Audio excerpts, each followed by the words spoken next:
बिस्मिल्लाहिर्रहमानिर्रहीम। अस्सलाम वालेकुम। कैसे हैं आप? उम्मीद है कि बिल्कुल ठीक होंगे। प्यारे प्यारे बहन भाइयों, आज जो मैं रेसिपीस लेकर आई हूँ वो है कबाब रेसिपीस। यकीनन आपने कबाब तो बहुत ही खाए होंगे, लेकिन इतने मज़ेदार और टेस्टी कबाब शायद आपको पहले खाने का मौका कम ही मिला हो। तो एक दफ़ा ये टेस्टी कबाब जब आप घर में बनाएंगे तो सब बार बार मांगने पर मजबूर हो जाएंगे। तो आइए शुरू करते हैं अपनी आज की रेसिपीस, और मैं आपको बताती हूँ कि मज़ेदार और टेस्टी कबाब जो है वो कैसे बनाते हैं। इसके लिए हमारे पास है चिकन आधा किलो। चिकन को धोकर साफ कर लें और फिर इसमें दाल साफ करके भिगो लें और फिर इसमें शामिल करें। इसमें एक अदद प्याज कटा हुआ, हरी मिर्च और लहसुन और अदरक शामिल करने के बाद आप 3 से 4 अदद आलू डालने के बाद आप इसमें ज़ीरा, बड़ी इलायची, दालचीनी, लौंग वगैरह शामिल करने के बाद 1 गिलास पानी शामिल करें और फिर इसको मिक्स करें। साथ में नमक टेस्ट के मुताबिक या 1 चम्मच यूज़ करें। सुरख मिर्च दानेदार 1 चम्मच, हल्दी पाउडर आधा चम्मच डालने के बाद इसको मिक्स करें और इसका ढक्कन बंद कर दें और इसको 10 से 15 मिनट तक पकाएं। जब इनका पानी खुश्क हो जाए तो इसका ढक्कन उतार कर चेक कर लें। अब इसमें दालचीनी और बड़ी इलायची जो है वो अलग कर लें, इनको निकाल दें, इनके छिलके जो हैं वो निकाल लें।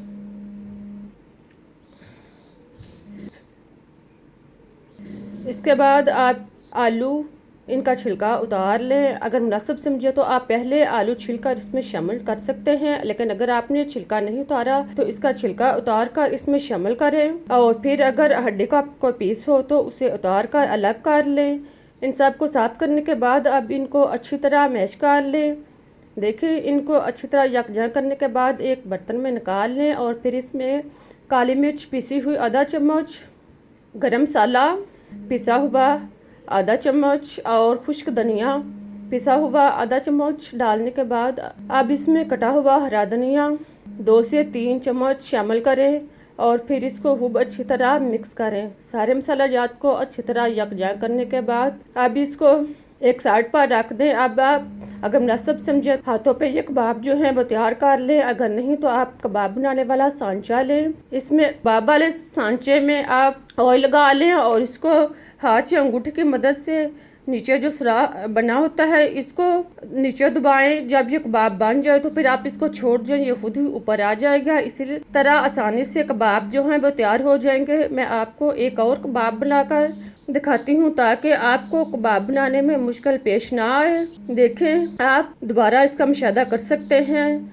और आप देख सकते हैं कि कबाब जो है वो सांचे में किस तरह बनता है। इसी तरह सारे कबाब जो हैं वो एक एक करके आसानी के साथ तैयार कर लें। अब हमारे कबाब जो हैं वो रेडी हो चुके हैं। अब हम इनको फ्राई करते हैं। फ्राई करने से पहले आप 1 से 2 अंडा लें, इसको तोड़कर अच्छी तरह फेंट लें और फिर इसमें 1 चुटकी काली मिर्च और नमक 1 चुटकी शामिल करने के बाद इसको मिक्स करें और फिर इसमें एक एक करके कबाब जो है रोल करें और गरम ऑयल में इनको फ्राई करना शुरू कर दें।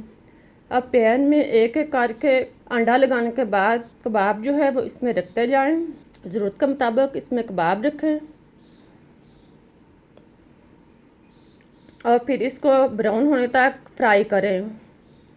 साथ में इनको हरकत देते जाएं ताकि ये अच्छी तरह जो है वो फ्राई हो जाएं। जब एक साइड से ये फ्राई हो जाएं तो इनको दूसरी साइड से भी फ्राई होने दें। जब दोनों साइड से ये ब्राउन हो जाएं तो समझ लें हमारे कबाब रेडी हो चुके हैं। अब इनको एक एक करके निकाल लें। आप इनको टिश्यू पेपर पर निकाल के रखें ताकि ऑयल जो है वो इसमें जज़ब हो जाए। देखें कितने मज़ेदार और टेस्टी जो हैं वो कबाब तैयार हुए हैं। देखने में कितने मज़ेदार और टेस्टी लग रहे हैं। आई होप कि आपको ये मेरी कबाब की रेसिपीज बहुत पसंद आई होगी। अगर पसंद आई है तो लाइक करें, एक दफ़ा ज़रूर ट्राई करें। इंशाल्लाह आप बार बार बनाने पर मजबूर हो जाएंगे। आप इनको हरी चटनी के साथ यूज़ कर सकते हैं। अगर आप मुनासिब समझे तो आप इसको रोटी और चावलों के साथ जैसे भी आप पसंद करें आप इनको यूज़ कर सकते हैं। मुझे इजाज़त दें, मैं फिर मिलूँगी एक नई रेसिपीज़ के साथ। तब तक के लिए अल्लाह हाफिज़।